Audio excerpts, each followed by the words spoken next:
Eu quero enaltecer a Deus pela vida dos ministros que estão aqui nesse púlpito, pelos vasos que o Senhor tem usado aqui, como o Senhor já falou nesta noite. E os pastores daqui da cidade não só pregam, eles cantam também. Eu exalto ao Senhor pela vida de todos vocês que estão aqui. Graças a Deus, pela vida de você, que é o presidente nacional. Que Deus abençoe, meu irmão, grandemente. Queridos, eu trago uma palavra da parte de Deus para o nosso coração. Uma palavra que fala da graça infinita do Senhor. Em 1 João, capítulo 1, em João, capítulo 1, versículo 17, a Bíblia diz que a lei veio por Moisés, por intermédio de Moisés. Porém, a graça e a verdade vieram por intermédio de Jesus Cristo. Para que eu chegue naquilo que o Senhor colocou no meu coração nesta noite para falar, eu preciso começar do começo, uma história que Deus colocou no meu coração. Antes de eu falar da graça, que está hoje na nossa dispensação, que nós vivemos, eu quero te dizer que Deus, o nosso Deus, o Pai de Jesus, é um Deus de graça. É um Deus que sempre quis dividir a sua graça conosco, trazer a graça dele infinita. Desde o início da história, muito antes da cruz de Cristo, a graça dele veio alcançando através do seu favor, através do seu livramento, através da sua escolha, e muitas coisas aconteceram pela graça de Deus, e até chegar onde nós estamos, na graça vinda através do reino de Jesus Cristo. Muito antes, bem no início da história, no tempo da inocência, depois das eras criativas do Senhor, porque as eras criativas foi quando o Senhor criou os céus e a terra, e depois que o Senhor criou a terra, construiu ela perfeita, ele fez o homem, e quando ele fez o homem inocente. O homem não tinha maldade, o homem foi feito com qualidades para governar, o homem foi feito com entendimento, inteligência perfeita, não tinha problemas na cabeça do homem, ele usava 100% da sua mente, 100% da sua inteligência, porque esse era o sonho de Deus para a terra, encher a terra, povoar a terra de um grupo de sacerdotes e reis da parte dele. Mas o homem errou. Lá na terra, a Bíblia diz que o homem errou através da atitude da mulher, nós entendemos, eu estou correndo com isso, e depois o homem perdeu a inocência e veio para o tempo da consciência. No tempo da consciência, o homem era responsável pelos seus atos, e ele precisava trabalhar, e no tempo da consciência, ele foi condenado a morrer fisicamente. A sua imortalidade, a sua inteligência 100% já não era mais, e chegou um tempo que o homem produziu, cresceu, multiplicou, mas veio a morrer. E depois a maldade crescia no mundo, então o Senhor constituiu mais uma época, depois da consciência humana, ele constituiu o governo humano. Quando a natureza humana estava toda perdida, quando a natureza humana estava toda destruída, estava toda afetada pela maldade, onde os homens começaram a matar uns aos outros, a comer a carne que ainda não era permitida naquela época, o Senhor então resolveu construir um novo governo, que foi o governo de Noé, né? Foi o tempo do governo humano. Então ele veio com o dilúvio e levantou um novo tempo, um novo povo, que dali ele começou a construir um governo humano. Mas nada era perfeito. Então aquele governo também faliu. Então ele procurou uma família, que foi a família de Abraão, de Isaac, de Jacó, e construiu uma época que foi chamada época da promessa, ou época da aliança. E naquele tempo ele levantou um povo para caminhar, para representá-lo. Esse povo chegou a ser chamado de bichinho de Jacó, mas era o povo que representava Deus na terra. Naquela época já tinha o Egito, já tinha muitos outros países, mas o povo que representava o Senhor era o povo de Israel. E esse povo também, chegou um tempo que esse povo também negou o Senhor, errou, e o Senhor então constituiu uma nova dispensação, um novo tempo, que foi o tempo da lei, onde o homem era responsável pelos seus atos e precisava defender a lei de Deus, que foi dada através de Moisés. Mas a lei era muito difícil, tinha muitos artigos, e as pessoas não conseguiam se justificar pela lei. Tinha muitos rituais, tinha muitos costumes, tinha muitos mitos para se desenvolver, e o homem cada vez mais se afundava pela lei. O homem precisava obedecer no mínimo 600 e poucos artigos da lei, e ele não conseguiu fazer tudo aquilo. Então foi aí que Deus olhou para a terra, contemplou que o homem já não conseguia se salvar, e ele olhou e ele constituiu e instituiu a graça, exatamente a graça através de Jesus Cristo, essa graça infinita que nós vivemos hoje. Nós vivemos nessa dispensação da graça, a dispensação em que nós temos algumas coisas ao nosso favor. A Bíblia diz no livro de Hebreus que se a primeira aliança fosse infalível, ela não daria lugar para outra. Então, o Senhor constituiu para nós uma nova aliança, com novas promessas, com novos direitos nós temos. Naquele tempo, nós precisávamos de um profeta para resolver muitas vezes as nossas causas. Precisávamos de um animal para morrer, para sermos perdoados pelos nossos pecados muitas vezes. Hoje, nós temos o privilégio de ter em nós mesmos o nome de Jesus Cristo. E se nós precisarmos de um perdão, nós temos ele imediato. Nós temos hoje algumas regalias que o Senhor nos deu. Nós somos bem-aventurados de ter nascido na dispensação da graça. Dispensação essa diferente da dispensação da lei. Eu vou fazer aqui rapidinho uma conjectura para você entender. Momentos antes, um tempo antes da morte de Cristo, nós vimos o Acã morrendo, apedrejado porque cometeu um erro. Ele foi apedrejado com a sua casa, com a sua família, porque ele não tinha um Cristo para olhar. Ele não tinha o sangue de Cristo para lavá-lo, para perdoá-lo do seu pecado. Depois da cruz de Cristo, nós encontramos um outro homem sendo apedrejado. O nome dele era Estevão. E ele era apedrejado também, morrendo ali pela causa de Deus. Mas enquanto ele era apedrejado da cruz de Cristo para frente, ele clamava ao Senhor e dizia: eis que eu vejo os céus abertos e o Cordeiro de Deus à destra do Pai, ali naquele momento. Então há uma diferença para quem nasceu da cruz de Cristo para trás e para quem nasceu da cruz de Cristo para frente. Nós somos bem-aventurados.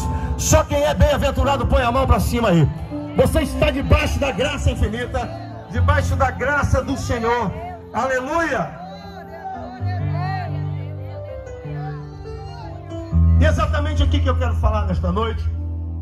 Eu estava falando apenas uma introdução, e hoje eu quero falar sobre essa graça. Da cruz de Cristo para cá as coisas mudaram. Da cruz de Cristo para cá as regras mudaram. Por isso devemos ter muito cuidado em trazer regras do Antigo Testamento para despejar dentro da noiva do Cordeiro hoje.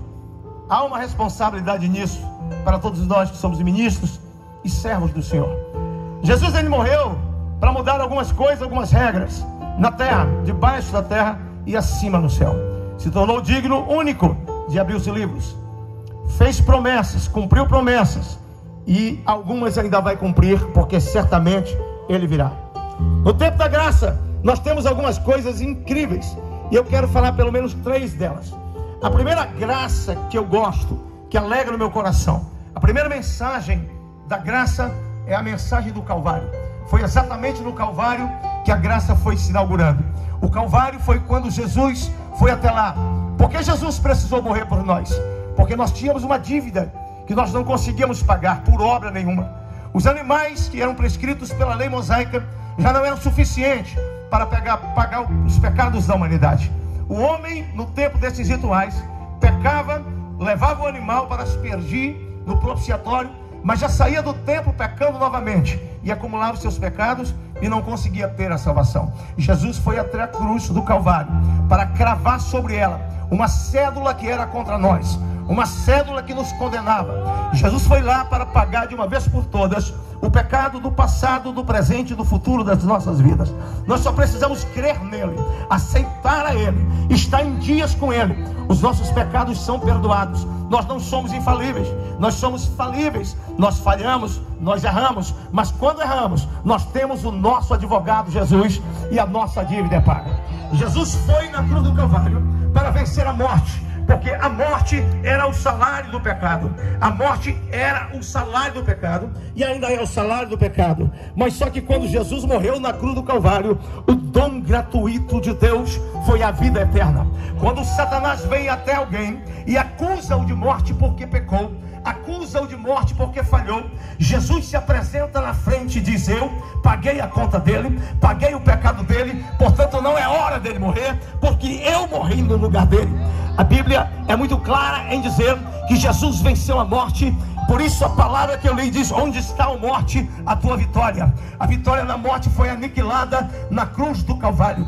Jesus foi no Calvário para nos dar poder e autoridade no nome dele, para enfrentar e vencer as portas do inferno. A Bíblia diz que o Senhor diz que as portas do inferno não prevalecem contra nós. Jesus, quando morreu na cruz do Calvário, Calvário, ele desceu às extremidades da terra, ele tomou o domínio de Satanás, e quando ele apresentou-se a João no Apocalipse, ele disse para João: ei João, eu sou o Alfa e o Ômega, o primeiro e o último, morri e ressuscitei, e tenho nas minhas mãos as chaves da morte e do inferno. Quando Jesus morreu, ele desceu ali para mudar as coisas, para mudar as regras. A Bíblia diz que Deus, ele levou o cativeiro. Quando Jesus desceu às extremidades da terra, ele fez uma separação, ele levou para acima, levou lá os servos que já estavam no céu, dividido por uma separação, e constituiu o paraíso. E de um lado tem o paraíso, e em algum lugar existe também o inferno,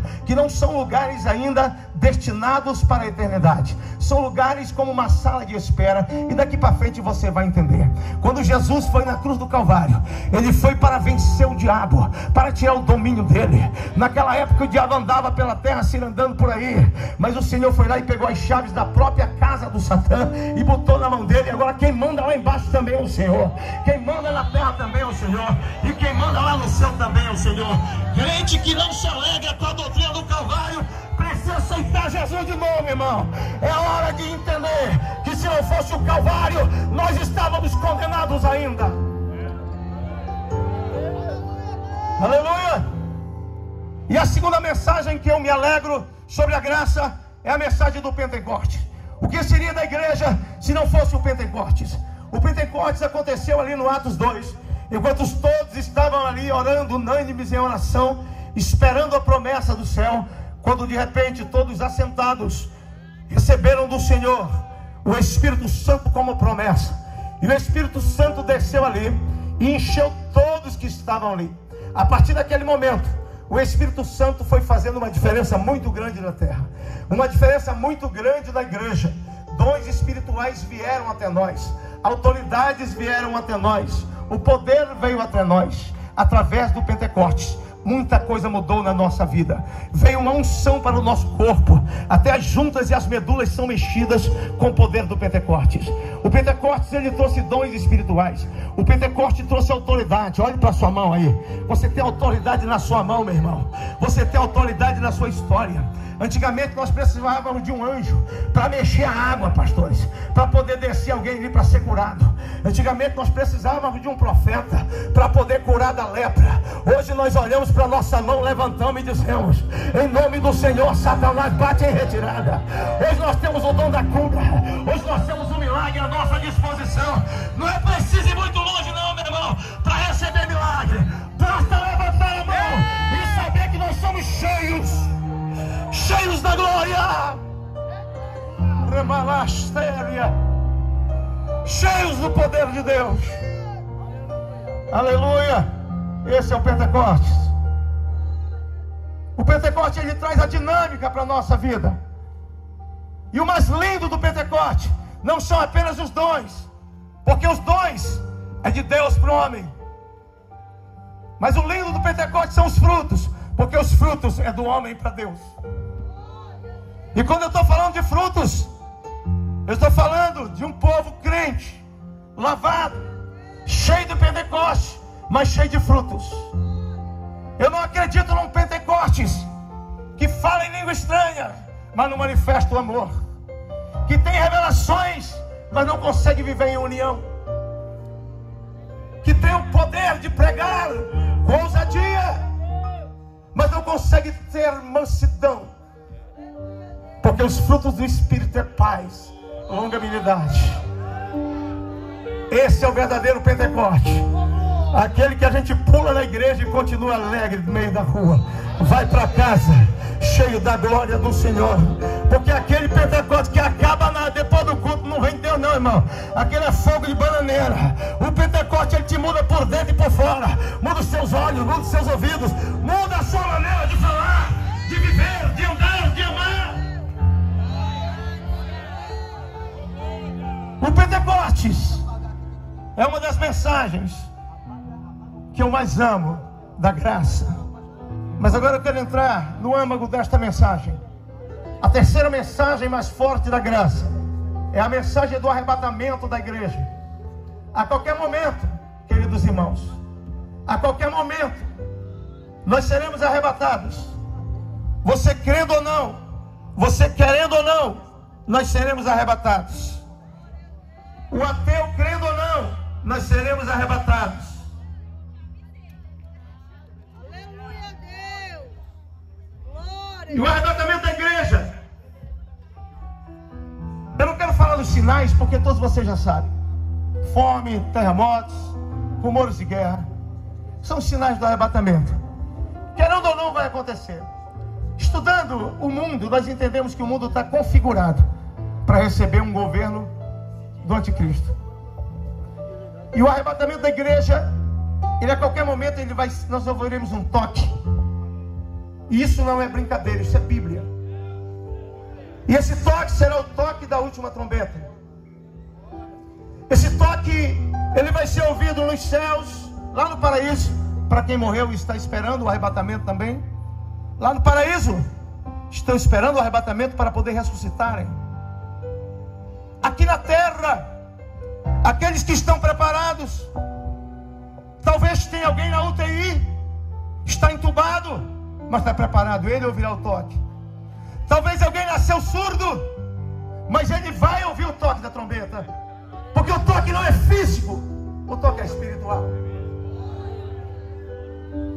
E esse toque vai estremecer. Existe mais um lugar que este toque vai tocar, é no inferno. Todos ouvirão o toque da trombeta lá, para saber que Deus cumpre o que Ele promete. Alguém vai ouvir lá e vai dizer: olha lá em cima, o toque chegou. É o rei da glória chegou para buscar o seu povo. Feche seus olhos, feche seus olhos. Rapidamente, todos fechem seus olhos. Escute o toque mais ou menos da trombeta, o toque do shofar. Aleluia. Louvado é o nome do Senhor e Salvador Jesus Cristo. Está preparado?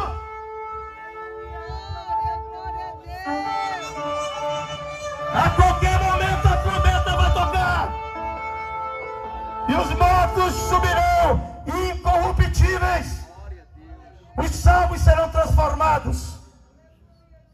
Queridos, logo depois do arrebatamento da igreja, essa terra vai ficar em caos. Imagine comigo agora, aqui na cidade de Sozel, se sumisse daqui todos vocês, se sumisse daqui várias pessoas da sua família, qual seria a tua atitude? Qual seria o teu pensamento agora? Às vezes a gente pensa em tudo, em terminar a faculdade, terminar de pagar o carro. Tudo bem, mas me diga, faça uma reflexão. Se o arrebatamento da igreja acontecesse agora, o mundo vai entrar em desespero. Antes de eu falar do que vai acontecer para cima, olha o que eu vou te dizer. O mundo vai entrar em desespero. As pessoas ficarão correndo de um lado para o outro, ficarão desesperadas de um lado para o outro. E a partir daquele momento, carros vão destruir. Alguém vai ter que fazer alguma coisa. Os governos vão ter que fazer alguma coisa. E o governo vai fazer alguma coisa. Ele vai levantar uma forma de dizer para o povo: gente, não tem mais jeito. Sumiu muita gente. Bora dar um jeito de se reorganizar aqui. É aí que vai surgir um governo humano unificado. E esse governo é do anticristo. Um governo poderoso, tecnológico. Um governo que vai unir o dinheiro. Hoje nós já não temos dificuldade com o negócio de dinheiro, que está tudo eletrônico.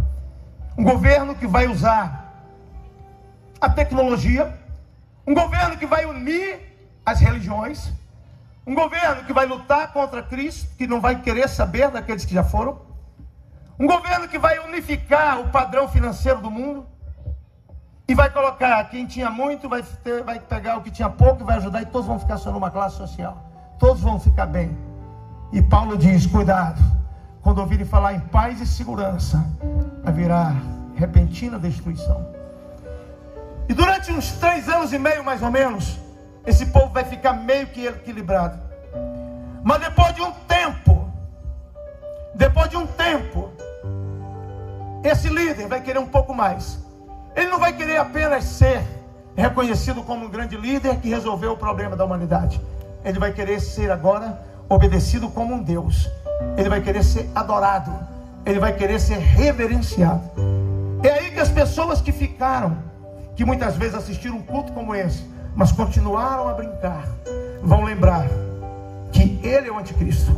Vão lembrar que realmente ele é o anticristo. E a Bíblia diz assim, que naquele tempo das perseguições, aquele que não tiver uma marca na mão, ou uma marca na testa, não vai poder comprar, não vai poder vender, não vai poder viver. Imagine comigo hoje,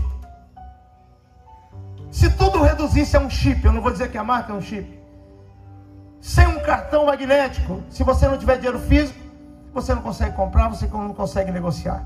A gente está perto das coisas tecnológicas acontecer. Há quem compre hoje com o código de barra, com o chip implantado em suas mãos. Basta passar. Muitos países do mundo, basta você passar o código de barra e você já consegue pagar. No código de barra, a gente consegue hoje, numa identidade única, ter todas as informações da humanidade, sua lá. O seu CPF hoje já diz tudo sobre você, né? Que custa passar esse CPF com chip, uma informação tecnológica, e ali está tudo ali. Nós estamos perto. Nós estamos vivendo no tempo da inteligência artificial, irmãos. Gente, olha bem o que eu vou dizer. Quando surgiu a luz elétrica, coisa linda, não tinha luz elétrica. Quando surgiu isso, foi uma onda no mundo que espantou o mundo inteiro. Eu posso chamar isso de avalanche, né? Foi uma onda que espantou o mundo. Depois de muito tempo, pastor Léo, surgiu a internet. Quando a internet surgiu, que veio as redes sociais, o Facebook, o Orkut e tudo mais, foi uma outra onda tremenda que abalou a humanidade, todo mundo tem isso. Mas quando surgiu a IA, em novembro de 2022, não é uma avalanche, é um tsunami no mundo.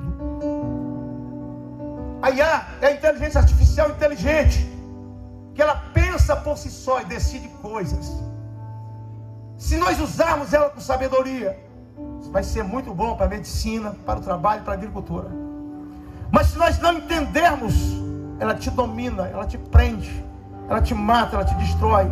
Ela substitui a adoração, os sermões verdadeiros, o preço que nós temos que pagar, pastores. É tudo substituído pelas coisas prontas e fáceis que a IA pode nos dar.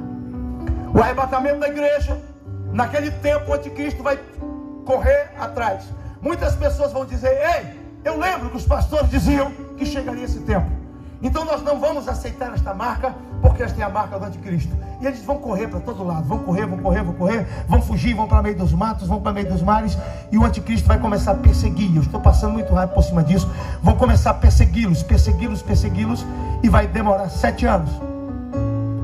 Quando chegar bem no final desses 7 anos, o povo correndo por todos os lugares, e o anticristo correndo atrás, com seus drones, com a sua tecnologia. Aí a Bíblia diz que o Senhor bradará no céu, na segunda fase da sua vinda. Esse é verdadeiramente a vinda do Senhor. A primeira fase não é a vinda, é o arrebatamento. A segunda fase é a vinda do Senhor com poder e grande glória. Mas antes dele vir, vai acontecer uma coisa muito boa. 2 coisas pelo menos lá. Enquanto a terra passar 7 anos aqui, em paz e segurança e grande tribulação, lá no céu aqueles que foram arrebatados vão passar por 2 coisas distintas, básicas. Primeiro, na hora que sairmos daqui, nos encontraremos com o Senhor nos ares. E ali nos ares, o Senhor vai instituir o galardão, o tribunal de galardões. E ali os crentes arrebatados com o Senhor em um lugar nos ares receberão seus galardões por tudo aquilo que desenvolveram aqui na terra. Até por um copo de água que é dado em favor daqueles que são os pequeninos do Senhor, será lembrado pelo Senhor. Será o tempo em que o Senhor vai te dar a recompensa por tudo que você viveu, a recompensa pelas lutas que você enfrentou. Porque muitas vezes o diabo tentou calar a tua boca, tentou parar o teu ministério, e você, apesar de abatido, você se ergueu das cinzas e se levantou. E o Senhor vai dizer, ei, lembra daquele dia que tu foi jogado no chão, ferido, sangrando, tu pediu a minha misericórdia e eu te curei, eu te salvei, te dei dupla honra, te restaurei e te dei ministério novamente. Por conta disso, eu te entrego uma coroa de glória sobre a tua cabeça. Naquele momento, o Senhor vai trazer à tona todas as coisas. Por isso devemos fazer o bem, sem olhar a quem, porque haverá recompensas, querido, ali naquele dia. Recompensas. Depois que todos receberem recompensas, e eu quero frisar uma coisa aqui. Ninguém recebeu coroa ainda, querido. Paulo está esperando a coroa dele. Os discípulos estão esperando suas coroas.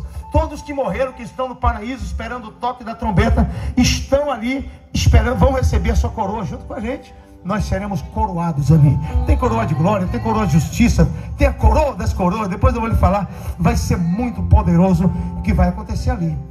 Imagine comigo. Você vai querer ficar de fora disso? Não. Você vai querer que as pessoas que você ama fiquem de fora disso? Não. E aí, pastor, quando acabar o galardão, aí o Senhor pega a noiva e diz: bora ali que eu tenho algo preparado para vocês. A gente vai até o céu. E chegando lá no céu, nós entraremos para uma festa chamada Bodas do Cordeiro. E ali nós assentaremos com Abraão, com Isaac, com Jacó, com os discípulos, com patriarcas, com todos que estão nos esperando. Nossos pais, o Daniel Berg, o Gunnar Vingre, aqueles que nós amamos, que morreram no Senhor, que estão lá dormindo no Senhor, esperando no Senhor. Estaremos lá com eles sentados em uma mesa, comendo e tomando do seu vinho e do bom e do melhor. Eu lembro quando eu falo sobre isso da Santa Ceia. Quando o Senhor instituiu a Santa Ceia, Ele disse: não tomarei deste vinho, nem comerei deste pão até aquele dia que eu tome novamente convosco no reino de meu Pai. Jesus prometeu algo. Todas as vezes que nós usamos o símbolo aqui, nós estamos apontando para esse momento. O momento em que nós estaremos com Ele, naquele grande momento, uma grande festa de núpcias. Mas quando essa festa terminar, o Senhor diz: agora todos galardoados, fizemos a festa, vamos descer para buscar os seus irmãos que estão lá embaixo. E a Bíblia diz: até quando, Senhor, não descerás e não vingarás os nossos irmãos? E ali naquele momento, o Senhor descerá com poder e grande glória. O Senhor descerá com poder e grande glória. Milhares e milhares de anjos com o Senhor. Mas desta vez não só anjos. Desta vez uma igreja ressurreta. Desta vez nós desceremos com corpo em glória, junto com o Senhor. E o Senhor não vai tocar na terra de imediato, mas Ele vai deixar o seu trono numa certa altura, para que se cumpra a palavra que diz que todo olho verá o Senhor vindo com poder e grande glória. Nós viremos com um corpo glorioso, um corpo mudado. Eu queria frisar aqui esta mensagem, queria dar uma pausa para te falar desse corpo, rapidamente. Nós somos uma alma. Quando Jesus nos fez, Ele nos fez uma alma. Essa alma não muda. Essa alma não vai mudar. Hoje ela está dentro de um corpo físico, perecível. Ela precisa deste corpo aqui. Através dos 5 sentidos que temos, nós temos contato com este mundo. Os olhos, os ouvidos, visão, audição, paladar, tato. São essas coisas que nos fazem ter contato com o mundo. Portanto, cuidado com as janelas da sua alma. Cuidado com os sentimentos que estão lá dentro. Quando nós perdemos esse corpo físico, nós entramos num corpo espiritual. A mesma alma, comprada, lavada e remida, sai de um corpo, entra no corpo espiritual. 1 Coríntios capítulo 15, do versículo 40 em diante, diz que se há corpo material, há corpo espiritual. Mas para que se viva no corpo espiritual, é preciso que o corpo material morra. É preciso que aquilo que é corruptível se desfaça e nós entremos naquele. O nosso corpo novo vai ter algumas qualidades, e uma delas é velocidade. Hoje o nosso corpo não tem velocidade. A gente não pode subir mais de 10 mil pés que estoura tudo, explode tudo. Tem que ter algo muito forte para a gente poder subir. O nosso corpo não tem audibilidade hoje, mas nós teremos audibilidade. Nós ouvimos a parte mais grave do teclado e um pouquinho do agudo, mas se aumentar isso para lá e aumentar para cá, a gente não ouve mais. O nosso corpo não aguenta a temperatura. Nós não conseguimos subir no espaço, porque ele explodiria. Nós não conseguiríamos descer ao fundo do oceano, porque nós não temos tem um poder, o corpo é fraco, mas quando nós recebemos o corpo de glória, nós voaremos a velocidade da luz, nós teremos o poder de passear no sol, nós entraremos nas águas, nós teremos velocidade para ir aonde quisermos, porque nós teremos um corpo novo, irmão, restaurado, cheio da glória do Senhor. Não veremos mais a morte, não pereceremos, não teremos mais doenças cardíacas, não teremos funerais, porque este corpo vai viver eternamente. Aleluia! Agora volte comigo. Jesus está sobre a terra. No momento que Jesus está sobre a terra, aqueles que não aceitaram a marca estão correndo de um lado para o outro, desesperados, porque o anticristo quer matar. E não é uma morte qualquer, é uma morte dolorosa, é uma morte de mártir. Eu vou te matar de pedaço para te negar o teu Jesus e aceitar a marca do governo humano. Muitos vão ceder, mas quando Jesus chegar ali, no final desse momento, ele vai dizer, a Bíblia diz que ele dará ordem aos seus anjos e vai dizer, desçam lá agora e separem para mim o trigo do joio. Esse é o momento da separação do trigo e do joio. Por enquanto o trigo vai ficar com o joio até esse dia, vai ficar por aí, porque o Senhor não tira o joio, senão pode arrancar o trigo. Mas nesse dia, os anjos vão ir pelos becos e pelos valados e vão tirar aqueles que não aceitaram a marca, aqueles que estarão correndo, aqueles que estarão ali fugitivos desse governo humano, e vai levar, e vai colocar juntamente com a noiva do Cordeiro, e todos serão transformados ali. E ali haverá o quarto julgamento, porque na Bíblia tem 5. Esse será o quarto. O julgamento das nações que lutaram contra Israel acontecerá ali. E depois das condenações devidas, o Senhor vai tocar o trono dele aqui, ó. Olhe bem para mim. Ele vai tocar o trono dele no Monte das Oliveiras. E quando ele tocar o trono dele neste lugar, a terra será transformada. A natureza humana será transformada. Os ímpios agora já foram jogados. Todos foram condenados. O Senhor transforma agora a terra e constitui aqui um governo chamado milênio. E nós viveremos 1000 anos com o Senhor numa terra transformada. Se você ler o livro de Isaías, do profeta Isaías, o livro do profeta Isaías é uma mini Bíblia, tem 66 capítulos, assim como a Bíblia é dividida ele também. E do capítulo 41 para frente, você vai encontrar a visão do profeta falando sobre o reino milenial. Um reino onde a morte não existirá, onde os animais que hoje matam estarão como animais dóceis. Os jovens brincarão com os leões, brincarão com os animais ferozes. Por que o Senhor instituiu 1000 anos aqui e não leva logo a gente para o reino eterno? E eu vou dizer por quê. 1000 anos aqui com o Senhor é para Ele cumprir algumas promessas de alguns personagens da Bíblia que não viveram as promessas que receberam. E uma das características de Deus é não ficar devendo nada para ninguém. Ele prometeu para Moisés que daria para ele a terra que manda leite e mel. Ele prometeu para Abraão que Abraão iria para uma terra que ele não conhecia, mas que repousaria ali, numa terra de fartura, triunfo e delícias. E a Bíblia diz no livro de Hebreus que forasteiros foram homens que a terra não era digna de pisarem nela, que andaram em terra da promessa, mas não viveram a promessa. Mas quando o Senhor constituiu o reinado, esse reinado foi prometido para Israel através dos profetas. Os profetas diziam que viria da linhagem de Davi um rei que restauraria o reino de Israel. Israel esperava um rei para restaurar o reino. Ele veio, mas Israel não recebeu eles como ele deveria receber. Israel queria um rei naquela época cheio de dinheiro. Ele veio numa manjedoura. Ele veio com dinheiro, não veio com dinheiro, mas veio com a glória.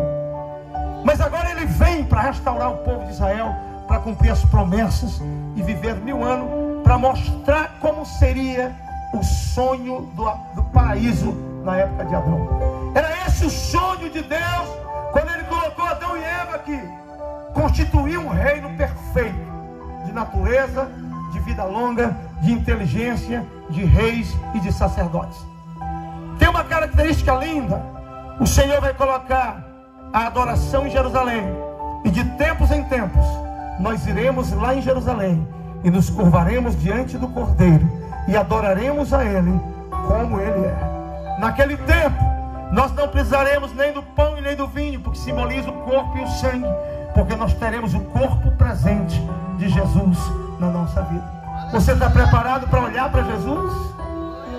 Você vem aqui, canta um hino para Ele, você vai aqui no púlpito, dá uma saudação para exaltar o nome dEle, mas você está preparado para olhar para Ele e dizer: Senhor, eu te adoro, e eu esperei tanto tempo para cantar um hino. E é uma coisa que você vai ter lá, é tempo, meu irmão, porque o Senhor está além do tempo. Lá não tem nada perecível, lá não tem semana, mês, lá é eterno. E depois de 1000 anos, esse reino vai ter que ter um fim. A Bíblia diz que Satanás será solto por um pouco de tempo, e quando ele for solto, ele vai pegar os seus demônios e vai tentar aqueles que moram no milênio. E ele vai conseguir persuadir alguns. Sabe por quê, queridos, que vai acontecer isso ainda? Porque Deus, quando Ele fez o homem e as criaturas que Ele tem, Ele não tira o livre-arbítrio. Você pode ver que no paraíso Ele poderia, está até falando isso com o pastor Nelson hoje, o Senhor poderia ter construído um paraíso sem aquela árvore proibida. Ele poderia ter tirado a proibição da árvore, mas Ele colocou a proibição porque era a única forma que Adão tinha de provar a obediência e de provar o livre-arbítrio. Quando Adão não tocava naquela árvore, ele dizia: eu estou adorando o Senhor através da minha obediência. No milênio não será diferente. Satanás vai tentar persuadir, e as armas dele são aquelas que você já sabe: poder, vanglória, uma autoridade de mentira. E ele vai conseguir persuadir alguns, e eles vão se unir. Satanás e os seus demônios vão se unir para lutar contra o reino milenial, e eles vão se marchar contra o reino milenial. E quando eles chegarem para degladiar com o Senhor e sua igreja, seu povo, Deus Pai se levanta e não permite que esta guerra, chamada Guerra do Armagedon, aconteça, e arranca o reino daqui. Nesse momento a coisa fica difícil, porque quando ele arranca o povo daqui, ele não aceita esse insulto, e ele estabelece um dos tempos mais poderosos da história bíblica: o juízo final. O grande trono branco será constituído em um lugar eterno, e o Senhor Deus, juiz todo-poderoso, assentar-se-á no seu trono de glória. E a Bíblia diz que a igreja estará sobre ele, e ali todos aqueles que foram lançados no inferno se colocarão diante do grande e poderoso Deus. Deus jamais lançaria alguém no lago de fogo eterno sem explicar para ele por que ele está indo para lá. E ele vai começar a chamar de um por um. Estarão ali na presença de Deus o ateu, aquele que não creu no Evangelho, aquele que riu desta palavra que eu estou pregando, aquele que riu da história que eu falei da cruz, aquele que não quis o seu nome no livro da vida. Estarão ali. Estará ali o falso profeta, estará ali aquele que não praticava o amor. E muitos ainda vão dizer: mas Senhor, eu profetizei em teu nome, eu curei em teu nome, eu fiz sinais em teu nome. O Senhor vai ser muito direto e dizer: eu não vos conheço, eu não sei nem quem vocês são, porque não obedeceram bases muito simples do Evangelho: amar a Deus e ao próximo como a ti mesmo. coisas simples que não foi efetuado muitas vezes por nós. Não adianta pregar demais se não amar. Não adianta profetizar e decorar e dizer nome de pessoas, nome de identidade, adivinhar endereço, se ele não conseguir amar, se ele não conseguir perdoar, se ele não conseguir executar essas coisas. Não adianta fazer vomitar o câncer, porque dons são coisas que Deus dá para a gente mostrar aqui. O importante é ter frutos, como eu disse. E naquele momento do trono branco, o Senhor vai chamar as águas e vai dizer: oceano, preste conta dos seus mortos.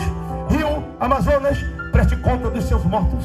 Aqui neste rio, há um tempo atrás, afundou, naufragou um barco e muita gente morreu. A Bíblia diz que as águas prestarão conta dos seus mortos. A terra prestará conta dos seus mortos. O inferno prestará conta dos seus mortos. E todos estarão ali diante do Senhor. E a Bíblia diz que abrirão-se-ão livros. Livros se abrirão ali para ler as obras. Porque tudo que é cometido que não foi perdoado está escrito. Porque toda injustiça que foi cometida e não foi perdoada está ali. Porque todo governo que tem se levantado contra a igreja no Brasil e no mundo, que não se arrepender diante do Senhor, vai prestar conta ali. A balança enganosa, quem comprou os votos, quem fez coisas erradas, quem esculhambou com a vida de aposentados, quem ficou brincando com o povo de Deus, vai ter que prestar conta diante do Senhor. Há um livro de sentenças ali, há um livro de prestação de contas ali, irmão. Tem muita gente que fica pensando: Senhor, por que Deus não resolve logo esta causa? Por que Deus não resolve esse problema? Porque Deus tem o dia certo para prestar conta. A taça da ira tem que estar enchendo. E quando encher, meu irmão, Satanás vai pagar o preço lá.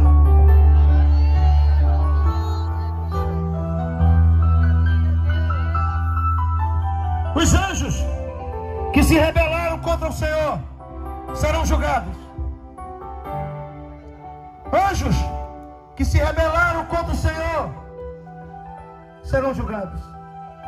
Você sabia que a Bíblia diz que tem anjos tão poderosos presos em cadeias eternas, que se fossem soltos hoje destruiria a humanidade? Serão soltos para serem julgados, para serem destruídos. E depois que forem todos julgados, quando terminar o julgamento, o Senhor vai queimar esta terra. Aí sim, você pode dizer que o mundo, que a terra vai ser destruída. Pedro disse que não sobraria nem raiz nem ramos. Vai exterminar a nova terra, a terra vai queimar, destruir, para poder entrar aquele período chamado novos céus e nova terra. É para lá que nós vamos, para um novo céu e para uma nova terra. Esse novo céu e esta nova terra tem umas características. E é muito poderoso. É muito poderoso falar sobre isso. Primeiro, porque é um lugar que está reservado para nossas vidas. Esse novo céu, essa nova terra, é algo que os nossos irmãos que estão lá no paraíso ainda não viram. Queridos, João 14 diz que tem muitas moradas, mansões celestiais, Jerusalém, reino, mas ainda não foi inaugurado. O reino eterno ainda não foi inaugurado. O povo de Deus está esperando no paraíso. É uma antessala do céu. É maravilhoso. Mas aquele grande lugar só será inaugurado com a entrada triunfal. A entrada triunfal vai ser poderosa. João viu. Quando a igreja entra, os portais se abrem e a igreja entra. E quando ela entra, os moradores do céu se curvam e a noiva do Senhor entra. A noiva entra com o som de uma voz que diz: vinde benditos de meu Pai, possuí por herança o reino que vos está preparado desde a fundação do mundo. Tem uma casa para o Senhor, tem uma casa para você, tem um lugar para sua mãe, tem uma mansão para cada um de nós. Lá não tem cemitérios, lá as coisas são eternas. Nós estamos falando de uma era eterna, nós estamos falando de uma era infinita, nós estamos falando de coisas maravilhosas, de coisas poderosas, de rios, de natureza, de projetos eternos, de coisas incríveis que o Senhor tem lá para nós. Você pode imaginar comigo isso? Um lugar que está preparado. Irmãos, esse nosso tempinho aqui é como uma gota de água num grande oceano de todas as águas do mundo. Eu estava analisando esses dias com toda essa inteligência, querendo ou não, a sabedoria, o poder da sabedoria está nas nossas mãos, na ponta dos dedos. Nós temos informações aqui muito rápido, né? Informações rápidas nós temos. E todos vocês sabem que, de acordo com Daniel, no final dos tempos o saber se multiplicaria.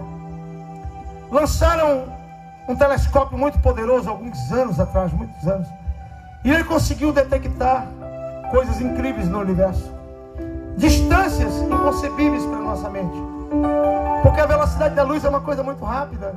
É como se você liga a luz e a velocidade que ela tem para chegar na lâmpada. E esses telescópios descobriram coisas incríveis no universo. Quando eu estudei, isso era 9 planetas. Hoje são milhares de planetas. São coisas incríveis que tem nesse universo, que o Senhor está permitindo que se veja, por conta de que é um sinal da vinda do Senhor. O saber se multiplicaria. E agora há pouco tempo lançaram o último dos telescópios. Já estão fazendo um bem maior. Parece que é James Webb esse último. E ele conseguiu enxergar com suas câmeras imensas. Se nós temos um celular, um iPhone 15 hoje, 12, 13, já consegue alcançar coisas incríveis. Imagina um telescópio que está há muitos anos, assim, a muitos quilômetros de altura aí para cima, olhando para o final. Eles conseguiram alcançar em torno de 13,8 bilhões de anos-luz. Só o universo observável. Bilhões e bilhões de galáxias e planetas. A Terra some diante da imensidão já encontrada. Isso é só o que a ciência conseguiu ver por permissão divina. Imagine comigo o universo de Deus, aquela coisa incrível, sacrossanta, uma coisa imensurável, coisas incríveis, mundos e mundos e mundos e céu de céus do Senhor por toda a eternidade.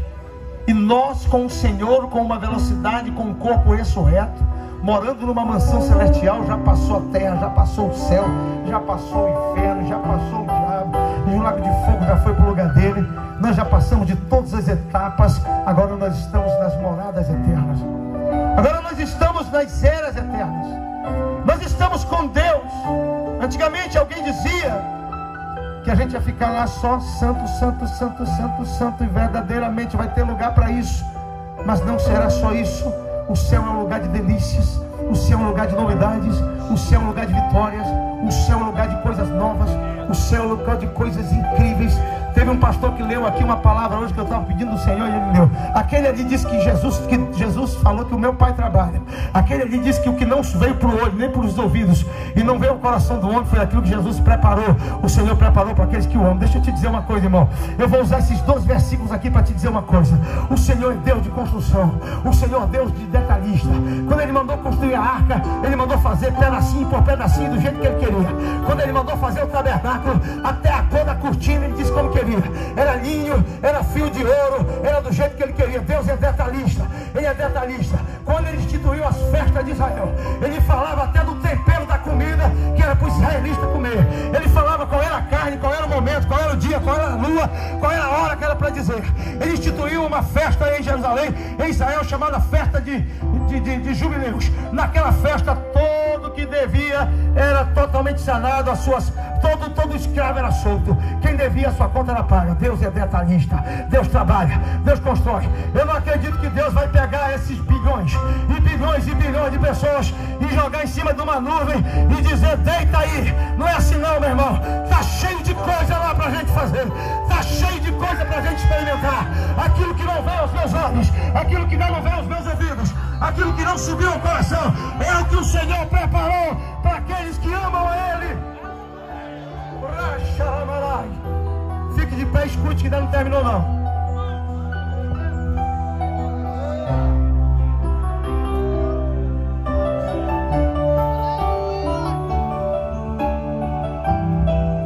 Lá no céu, lá na glória, nas eras eternas, desfrutando da graça infinita agora. Creio eu que o céu tem muitos continentes. Creio eu, olhando para a imensidade do universo do Senhor, o Senhor tem muitos lugares. O Senhor tem domínio sobre muitos mundos. Tanto é que quando Ele construiu a terra sem o homem. Ele construiu a terra com os primeiros habitantes da terra, que foram os dinossauros. E no livro de Jó, nós entendemos que o Senhor descia aqui para ser adorado pelos anjos. Não havia um homem ainda. Foi exatamente no momento como esse que houve a revolta e a terra foi destruída com a queda de Satã.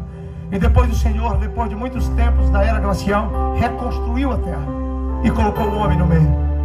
Baseado no pouco que nós conhecemos hoje, das distâncias miraculosas, e pelo poder que o Senhor tem, e pelas características dele, de construtor, desbravador, nós entendemos que o Senhor tem tanta coisa maravilhosa para colocar em nossas mãos.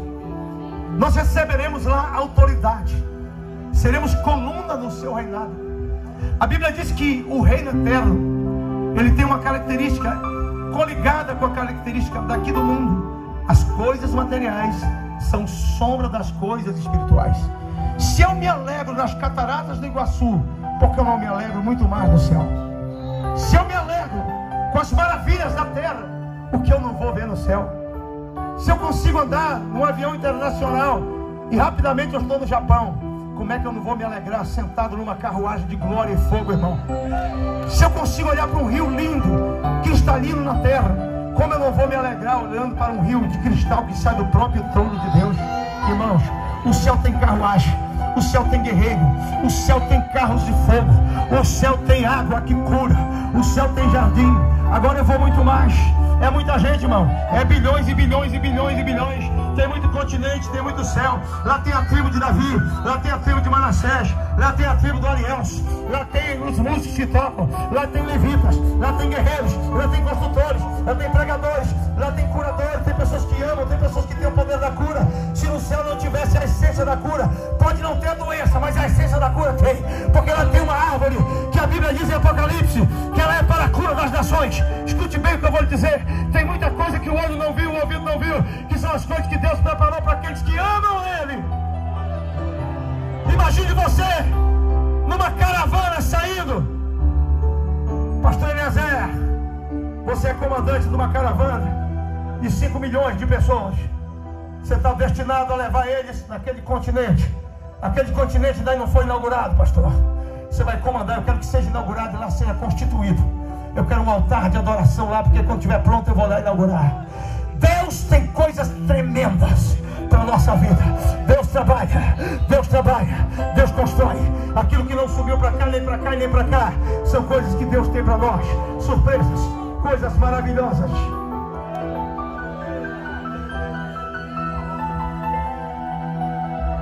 Agora eu te digo uma coisa. Vale a pena ou não vale a pena chegar lá? Agora você entende por que o diabo tem lutado contra você? Contra a igreja? Se você soubesse o peso que nós carregamos nos ombros para estar de pé. Os vendavais são grandes, os ataques. Pastores ficam sorrindo para não chorar muitas vezes, carregando agruras da vida. Às vezes um pastor senta numa cadeira para pregar e o cansaço vem iminentemente sobre ele. A dor. E ele não sabe de onde vem. É o peso do cajado que está em suas mãos. Mas ele precisa estar ali. Ele precisa preparar um sermão. Ele precisa orar. Os pastores precisam das vossas orações para estar de pé. Porque a Bíblia diz que eles que velam por suas vidas, por suas almas. E nós prestaremos conta de cada uma das palavras que nós pregamos aqui para vocês. Você diria assim para mim: pastor, o que eu preciso para não perder isso? Tem pessoas que você ama que você queria que estivesse lá, que está sem condições de estar lá, eu vou orar por eles hoje, para Jesus salvá-los. Primeiro passo para você não perder essa maravilha: teu nome escrito no livro da vida. Não adianta ser bom de lábia, não adianta ser amigo, não adianta ser bonzinho, não adianta operar de graça, carregar no ombro as cargas uns dos outros, se não tiver o nome escrito no livro da vida. Essa palavra é direta, não tem rodeios. A Bíblia é direta em dizer: e aquele que não foi achado escrito no livro foi lançado. E o que eu preciso para ter o meu nome escrito no livro? Crê no Senhor Jesus Cristo e será salvo, tu e a tua casa. Queridos, nós temos uma mania de decorar versículos chaves da Bíblia. Todo mundo sabe João 3,16. Porque Deus amou o mundo de tal maneira que deu seu Filho unigênito, para que todo aquele que nele crê não pereça, mas tenha vida eterna. Aí eu pergunto: você leu o 16, o 17 e o 18? Não. Pois é, lá está a história da salvação e da condenação. Porque o Filho de Deus se manifestou não para condenar o mundo, e sim para salvá-lo. Próximo versículo: porque todo aquele que crê em Cristo já está salvo, mas aquele que não crê já está condenado. Esta noite, nesta cidade, esta é a palavra que eu trago. Se você ainda tem dúvida, anda em cima de um muro. Não adianta ser só amigo de Jesus, tem que ser servo de Jesus. Hoje não tem meio crente. Você é crente ou não é? Então eu vou fazer uma oração aqui no final, já, e vou te chamar, e você vai dizer para o Senhor aqui na frente: eu te quero como meu único e suficiente Salvador. Eu te quero. Eu não quero perder a vida eterna. Segunda razão, segunda coisa que eu quero te falar para você subir: seja unido. Seja unido. Seja unido com o seu próximo. Uma vez perguntaram de Jesus qual era o maior dos mandamentos, e ele disse: ama o teu Deus com todo o teu entendimento e com toda a tua força, e ao teu próximo como a ti mesmo. A partir desse momento, queridos, o diabo também ouviu, e ele começou a trabalhar para desunir pessoas, para destruir casamentos, para destruir amizades, para destruir amizade entre pastores. Fica difícil para um homem só carregar este púlpito, que ele pesa, mas 2 ou 3 homens carregam com facilidade, porque a união tem os seus frutos. O diabo sempre vai lutar para colocar eu contra você, você contra esse, aquele contra esse, aquele contra esse, você contra você.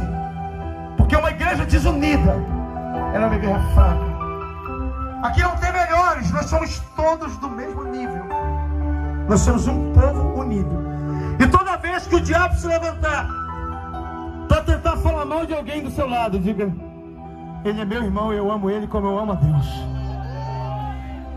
Quando alguém chegar e falar mal do seu pastor: ah, rapaz, tu sabia que o meu pastor, rapaz, o pastor não veio me visitar, disse que vinha, não veio. Ele falou, prometeu, não veio. Você diz: então bora fazer uma oração por ele agora, que ele deve estar com algum problema. Não dê lugar à contenda.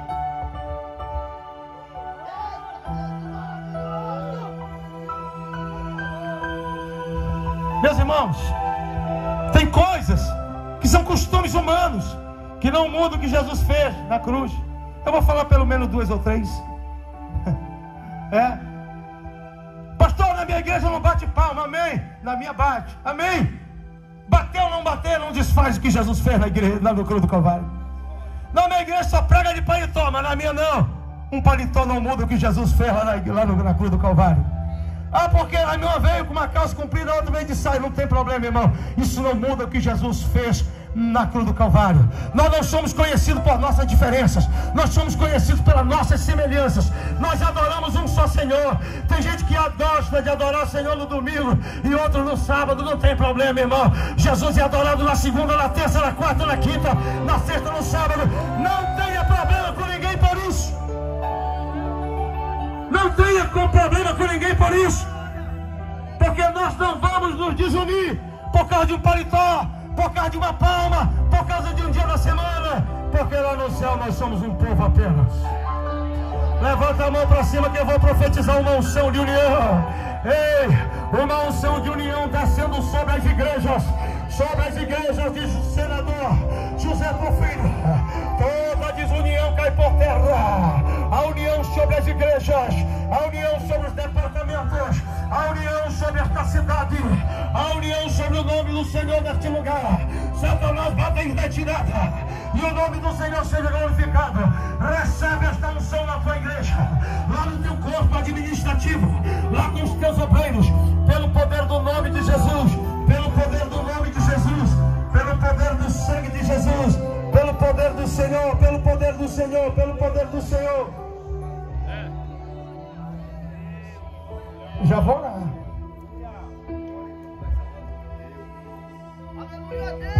Quantos acreditam que o Senhor pode salvar pessoas? Quantos tem pessoas que precisam de Jesus ainda em casa, que não estão aqui?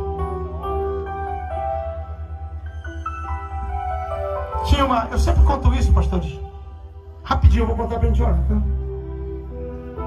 Tinha uma irmã lá em Santarém, que o marido dela batia nela para ela não ir para a igreja. Mas ela, com muita insistência, ela dava um jeito, fugia e ia. Dava um jeito e ia. E ela orava: Senhor, salva meu marido. E quando ela chegava, ela dizia para ele: pastor, olha, aceita Jesus, muda a tua vida. E ele naquela vida devassa. Quando foi um dia, num culto como esse, a irmã estava lá e ela recebeu a palavra de um profeta que dizia: eu, o Senhor, vou fazer um rebuliço na vida daquele homem e vou arrastar ele para minha casa. Só tão somente crê e confia. Essa mulher caiu de joelho e orou e agradeceu. Com uma semana, eu já estava em Manaus. Eu estava no meio dessa campanha fazendo isso daí. Com uma semana eu já estava em Manaus. Esse homem fez uma força excessiva, pegou um baque e estourou uma veia dentro do pulmão dele. Ficou em calamidade, estava no trabalho ele. Corre para o hospital. Chegou no hospital e ele estava morre, não morre, perdendo sangue. E morre, não morre, esperando o médico. Mandaram chamar a irmã Maria José. E ela veio e ela ficou na vidraça olhando ele. E ele olhou ela, mas a visão dele foi sumindo, porque ele estava perdendo sangue, ele estava morrendo. Quando ele percebeu que sumiu a visão dele, o último rosto que ele viu foi da mulher dele orando por ele na vidraça. Quando ele perdeu os sentidos, ele ficou só na mente. E lá na mente, pastor Eliezer, ele falou com Deus e disse: Deus da minha esposa, se realmente o que ela diz é verdade, me dá mais uma chance e me cura, para que eu possa te servir em vida. Oh, aleluia. Aquele homem foi curado instantaneamente. Aquele homem se curvou diante do Senhor, foi para a casa do Senhor. Os médicos, não contentes, mandaram ele a Manaus para fazer exames espantados.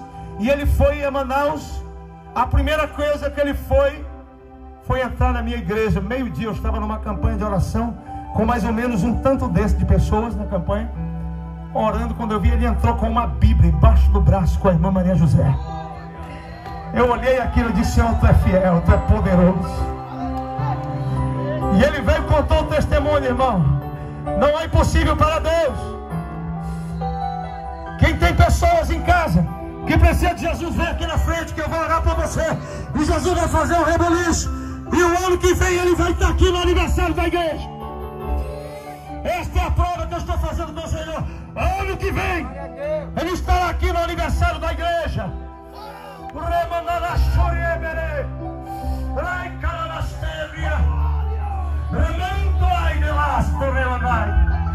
Se tem aqui na frente, pode descer. Ele é poderoso.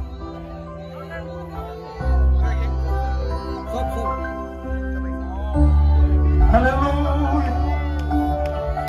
Aleluia, aleluia. Oh, aleluia. Eu sinto a glória do Senhor. Eu fico imaginando o pastor Adelson na grande sala do trono. Nós todos com as nossas coroas chegaremos lá para adorar e daremos de primeira vista 24 anciãos curvados com as suas coroas colocadas no chão. E imediatamente nós seremos emocionadamente, tomaremos a decisão também de tirar nossas coroas, pastor Eliezer, e tirar, como os 24 estarão sem as coroas, nós tiraremos e nos curvaremos ao Senhor. Este culto será chamado de glória das coroas. E ali adoraremos o Senhor como Ele é na presença dEle. É lá que eu quero que você vá comigo. É lá que eu quero que você visite comigo. Eu já vou celebrar a oração pela salvação das almas aqui. Mas eu ainda quero te falar mais uma coisa. Existe alguém em nosso meio que tem medo da morte e não sabe para onde vai a eternidade. Não conhece Jesus. Não está bem com Jesus. Se você morresse hoje, agora, qual seria o destino da tua alma? Essas pessoas,